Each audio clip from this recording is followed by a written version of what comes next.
Long after peace returned to Umuokoro, the village began to breathe again. The drums that had gone silent now played softly at moon festivals. Children ran barefoot through the dusty path, and the smell of roasted yams once again filled the evening air. In the middle of all this new life lived Obinna, Adaku's son, a boy with bright, curious eyes and a calm spirit. He grew up under the shade of the tall Iroko tree, the same tree that had witnessed his mother's tears and his father's repentance. From the time he could speak, people said there was something special about him. He did not talk much, but when he did, his words carried meaning beyond his years. Sometimes, when other children fought over a ball, a mango, or a stick, Obinna would simply step in between them and say, "Let's share. It's better when we all are cheerful." The others would laugh, but they would still listen. The elders began to call him the boy who listened to the wind. They say that when the wind blew through the Iroko tree, Obinna could hear what the ancestors were saying. Adaku watched her son with quiet pride. He reminded her of both herself and his father, the gentleness of her own heart and the strength of Chibuzo's spirit. Each morning, when she had prepared Obinna for school, she would tie his small school bag and say, "Go, my son, learn well. You were born to mend broken things." And Obinna would smile, hug her waist, and run off, his laughter echoing down the road. Chibuzo, now older and humbled by life, often visited. He no longer lived far away. His small hut near the farmland allowed him to come often. Sometimes, he would stand near the stream watching his son skip stones across the water. He never said much, but inside, his heart swelled with quiet joy. One day, he said softly, "My son, do you know why I named you Obinna?" The boy looked up curiously. "Because it means father's heart," Chibuzo said, "and that is what you are, my heart." Sometimes, in the evenings, the three of them would sit outside Mazi Okori's compound. The crickets would sing, the stars would glow, and peace would fill the air like the soft sound of the flute. Adaku would look at them and smile. The pain of the past no longer ruled her. It had turned into wisdom. Her son was growing, not just in years, but in spirit. One evening, Obinna said something that made both his parents quiet for a while. He looked at the Iroko tree and said, "Mama, Papa, do you think the Iroko tree forgives too?"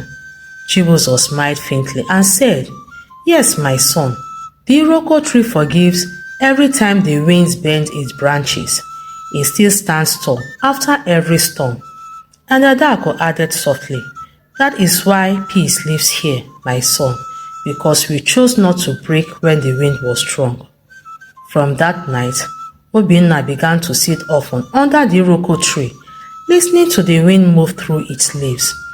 He said it whispered to him, not in words, but through feelings, with calmness, courage, and care. And those whispers began to shape the kind of man he was becoming.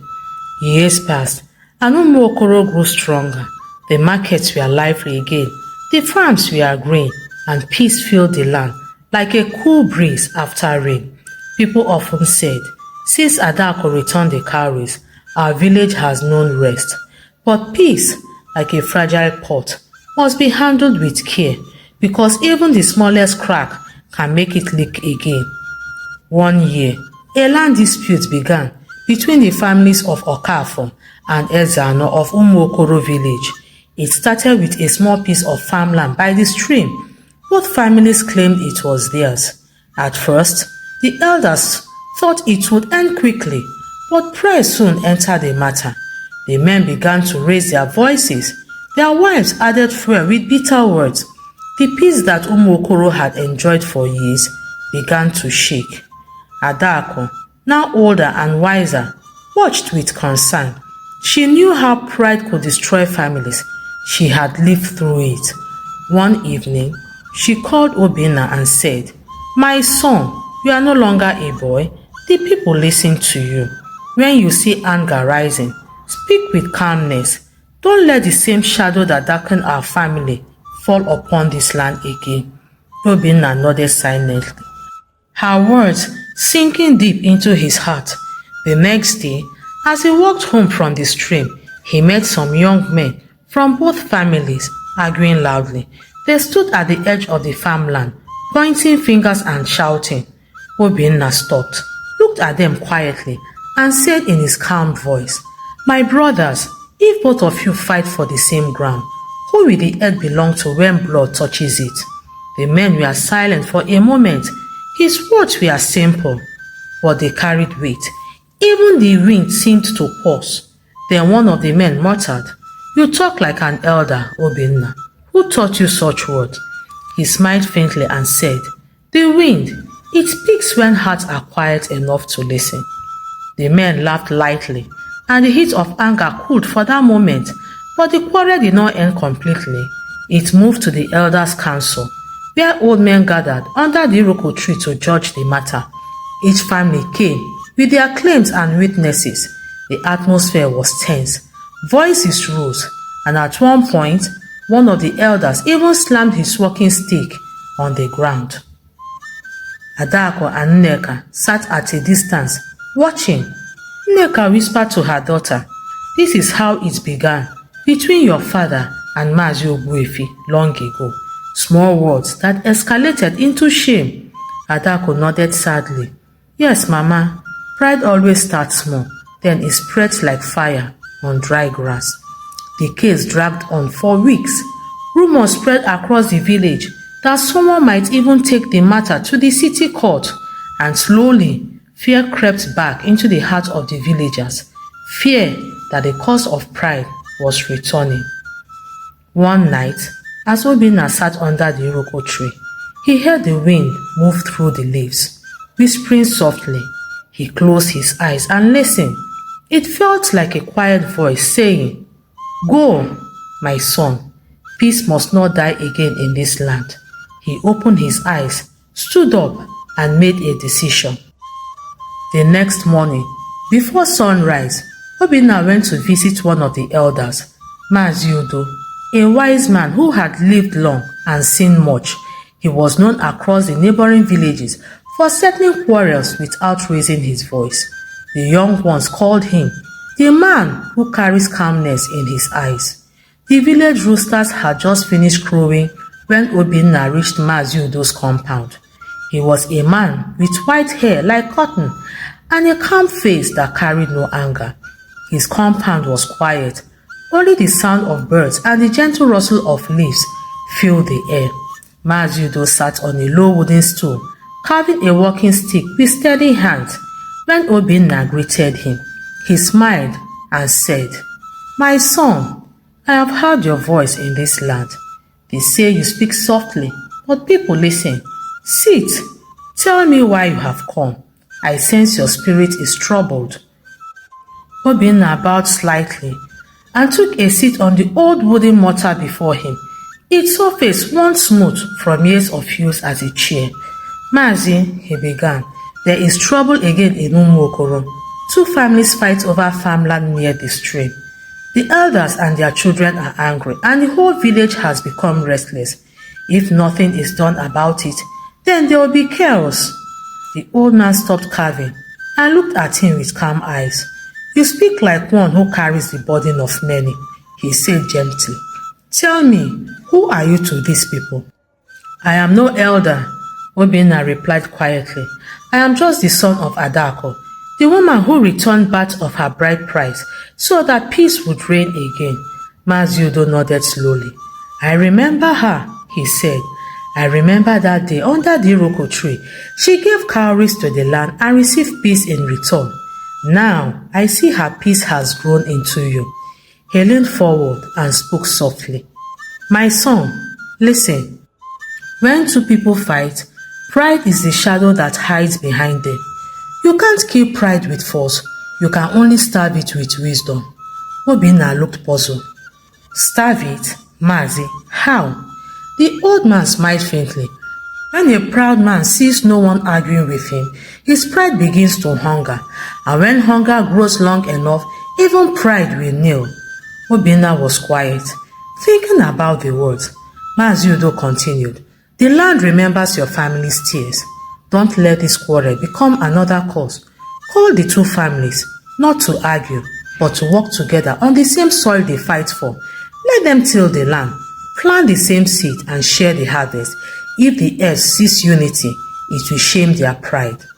Obinna listened carefully, every word sinking deep into his heart. "But Mazi," he asked softly, "will they listen to me? I am still young." The old man smiled. "Age does not give wisdom, my son. A calm heart does. If you speak with truth, even an old ear will bend to hear it." He then raised his walking stick slightly and pointed to the east. "Go now, before the sun climbs too high. Speak to them at the stream where the land begins and ends. Let your voice be gentle but firm, and if they still refuse to hear you, call your father. The gods are not done using him. Pride destroyed him once. Perhaps peace will redeem him." Obinna bowed low. "Thank you, Mazi. I'll do as you have said." Mazi Udo nodded, smiling. "The wind will walk beside you," he said, "and when you return, tell me what the land has decided." As Obinna rose to leave, the breeze passed gently through the elders' compound. It carried the soft sound of leaves brushing together, almost like a whisper of blessings. He paused, closed his eyes, and felt calm. When he reached the road, he saw his father, Chibuzo, walking toward the stream with a hoe on his shoulder. The man's face looked older, but his eyes were peaceful. "Papa," Obinna called softly. Chibuzo stopped and smiled faintly. "My son, we are out early. Where are you coming from?" "From Mazi Udo's house," Obinna said. "He advised me on how I would settle the ongoing land dispute between the families of Okaf and Ezano, but I will need your help." Chibuzo looked at him curiously. "My help? After all my mistakes?" "Yes, Papa," Obinna replied, "because only the one who has walked through pride can teach others how to find peace." Chibuzo was silent for a moment. Then he placed his hand on his son's shoulder. "Then let us go," he said. "This time I will walk behind you." And together, father and son walked towards the stream. The sun was already high in the sky when Obinna and Chibuzo reached the stream that divided the land between the families of Okafo and Ezano. The ground was dry and cracked from too much heat, and the atmosphere was tense, heavy like rain that refused to fall. Men stood on both sides of the stream, holding cutlasses and hoes. Their voice rose in anger. What was once farmland had become a battlefield of words. "Look at them," Chibuzo murmured. "I used to be like these men in the past, loud, proud, and blind." Obinna said nothing. He looked at the men quietly, studying their faces. He saw pride in their eyes, the same pride that once destroyed his father and almost destroyed his mother's peace. Then, without fear, he stepped forward. "Brothers," he called out gently, "why do you shout when the land is silent?" The men turned to him. Some laughed. "Ah, it's Adaku's son," one said. "Go home, boy. This is not your fight." Obinna stood still. He spoke again, his voice steady. "If this land could speak, it would ask, whose blood will water my soil today? Because when brothers fight over land, the land remembers and it will never bless them again." The laughter stopped. The breeze slowed. Even the leaves above the stream grew quiet. Then Chibuzo stepped forward and dropped his hoe on the ground. "Before you take any drastic action that will lead to regret," he said, "listen to my son." The men looked at one another, unsure of what to say. Some lowered their eyes, others sighed. The younger ones began to drop their cutlasses, but a few of the older men still grumbled. "This land is mine," said one of the elders from the Okafo family. "My father farmed it before I was born. And my grandfather built a hut near that stream," shouted another from the Ezano family. The argument began to rise again until Obinna raised his hand. "Enough! He said firmly but calmly, "Let the earth decide." They looked at him in surprise. "How will the earth decide?" one man asked. Obinna walked to the middle of the stream. He scooped some water with his hands and sprinkled it on the ground. "The water doesn't choose one side," he said. "It flows between both. Let us do the same." He looked at both families and continued, "You both need this land. Then share it. Till it together, plant together. Let your families eat from the same harvest. If either of the families refuses, the earth will bear witness." The men were silent again. The wisdom in his words cut deeper than any fight could. Then one of the women, old and bent with age, stepped forward from the Ezano family. She said quietly, "Let the boy speak. He talks like the wind that brings peace after a storm. We have lost too much already." Slowly, heads began to nod, and the tension softened like dry leaves in rain. Hands that once pointed in anger reached out to shake each other. The two elders from both families walked toward the stream and dipped their hands in the water. They rubbed it on their faces and said together, "Let the water of peace wash our hearts." The crowd murmured in agreement. The fight was over. Chibuzo looked at his son with eyes full of pride, not the kind that destroys, but the pride of a father whose child has brought light where he once brought darkness. He said softly, "You have done what I could not. You have healed what I once broke." Obinna smiled. "We both healed it, Papa. You stood beside me." The villagers began to cheer, clapping, praising and shouting, "Obinna, the son of peace." As they walked home, a cool breeze blew across the land. It carried the sound of calm water and distant laughter. Adaku was waiting outside when they arrived. She saw her son and his father walking side by side. There was no anger, no distance, just quiet peace. She smiled, tears filling her eyes. "My son," she said, "you have done well. You listened to the wind, and the wind answered you." That evening, as the sun went down behind the hills, the people of Umuokoro gathered again under the tall Iroko tree. The elders poured libation on the ground and said, "May this land never taste the bitterness of pride again. May every child born here carry the heart of peace." After the libation prayers, the villagers went to their respective homes with joyful hearts. Weeks passed after the quarrel at the stream. The people of Umuokoro were happy again.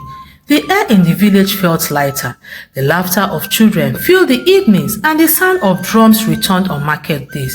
But this happiness didn't last long enough before another matter arose. It began one afternoon when a young man named Emeka from the Okafor family came running to Obinna's house. "Brother," he said breathlessly, "someone has stolen our harvest. The tubers of yams from the shared farmland are gone." Obinna frowned slightly. "Gone? How many?" "Almost half," Emeka said, "and the Ezano family said we took theirs. They are already gathering near the stream." Obinna stood up calmly and said, "Let's go." Fortunately for Obinna, he met Chibuzo, his father, on the way to the stream. "Obinna, what is it again?" Chibuzo asked. "Where are you going with Emeka?" "Papa, we are heading to the stream. There has been a case of theft on the shared farmland. You can come with us." Then Chibuzo followed them behind. When they reached the stream, both families were already there again, shouting, pointing accusing fingers, and blaming one another. All the peace they had built together now trembled like dry leaves in the wind. Old wounds began to open. "This is why we shouldn't have trusted them," one man shouted. "They have gone back to their greedy ways," another yelled. Even Chibuzo, who stood behind Obinna, began to look worried. He whispered, "My son, this is how it begins. The ancestors are watching." But Obinna did not rush. He stood quietly, watching everyone until their voices grew tired. Then, when the noise calmed down, he spoke gently. "My brothers," he said, "the land has heard your voices before. The stream that divides us today is the same one that united us yesterday. Do you want the ancestors to hear us fighting again?" The men grumbled quietly, but did not answer. Obinna turned to them slowly. If someone has taken what does not belong to him, the truth will find him.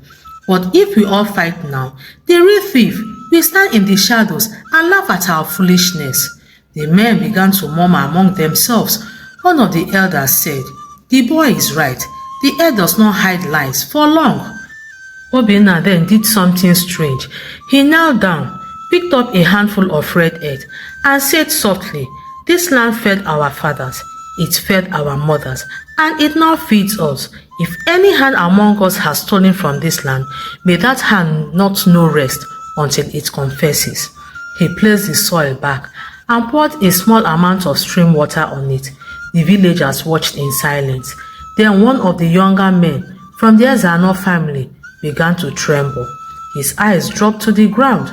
Finally, he knelt and said in a shaking voice, "Forgive me.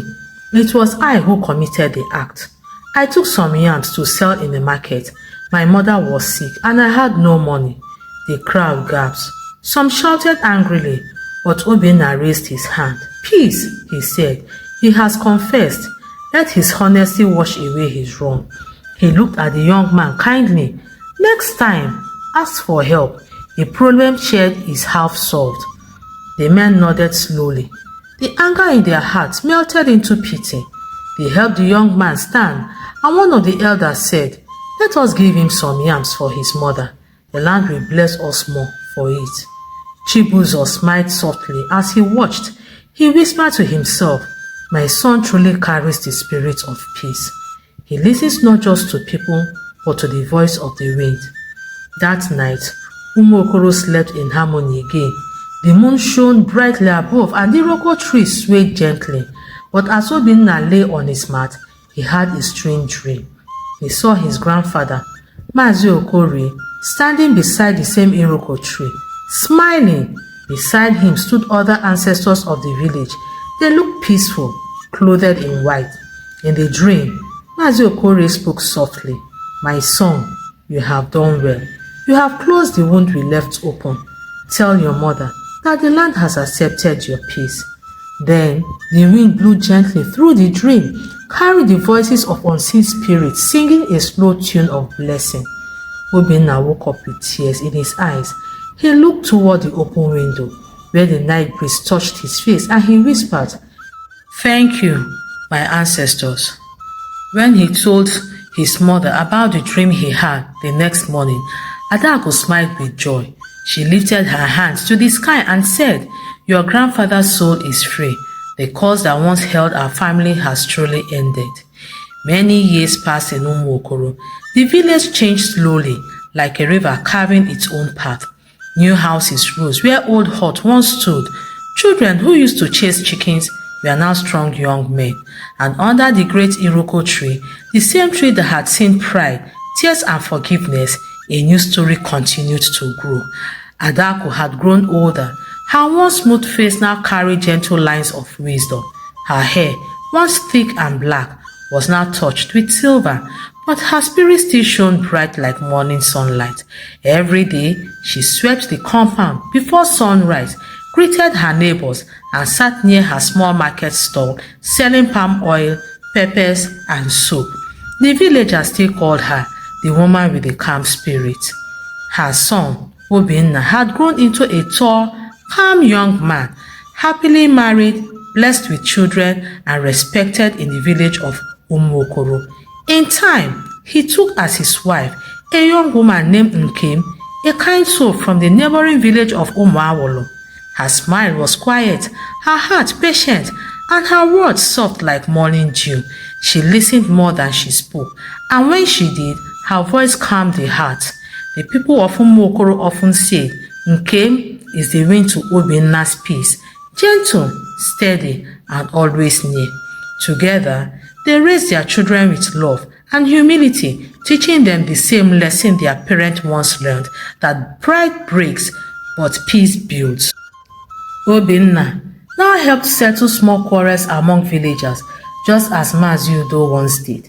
People trusted his voice because it carried no pride and no anger, only truth. When elders sat under the iroko tree, they often said, "If you want peace to live long, Listen to Obinna's words. They are soft, but they sink deep. Even Chibuzo, now older and slower, had changed completely. He had become humble, a man who worked quietly on a small farmland near the stream. He often said to the young men who came to help him, "Pride once destroyed my home. Don't let it destroy yours. Listen to your wives, respect your mothers, and never measure love with money." The people respected him again, not for his wealth, but for his humility. Sometimes, when he passed the market square, women would greet him warmly. He would smile and nod quietly. One cool evening, as the sun melted into the hills, Adaku sat under the iroko tree with Nneka, her mother, who was now very old. They watched children playing and laughing nearby. Nneka smiled faintly and said, "My daughter, do you remember the day you left this compound as a bride?" Adaku chuckled softly. "How can I forget, Mama? The drums were loud, the goats were many, and the pride was louder than both." Nneka laughed weakly. "And look at how peace now lives where pride once ruled." "Your father's soul must be smiling." Adaku nodded. "Yes, Mama, I can feel it in the wind." As they spoke, Obinna walked toward them.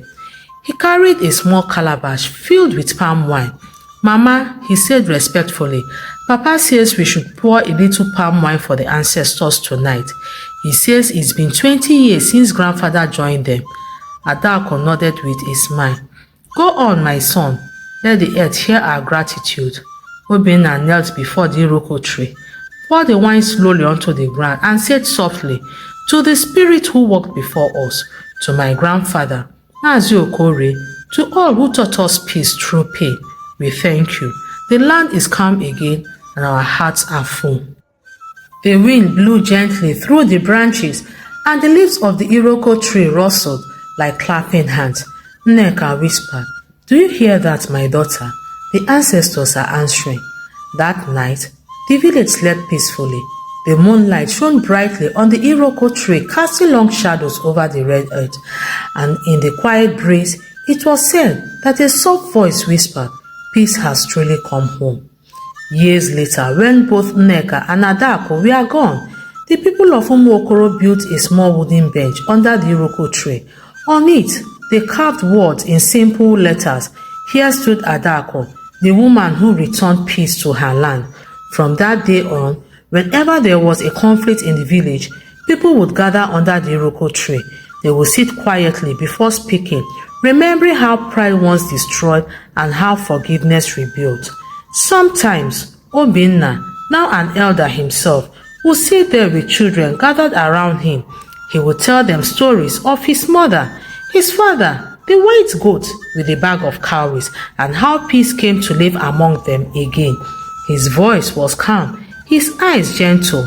He would end each story with the same words. "Remember, my children, pride builds no home. If you ever lose your way, sit under this iroko tree, close your eyes, and listen to the wind, for it still carries the voice of peace."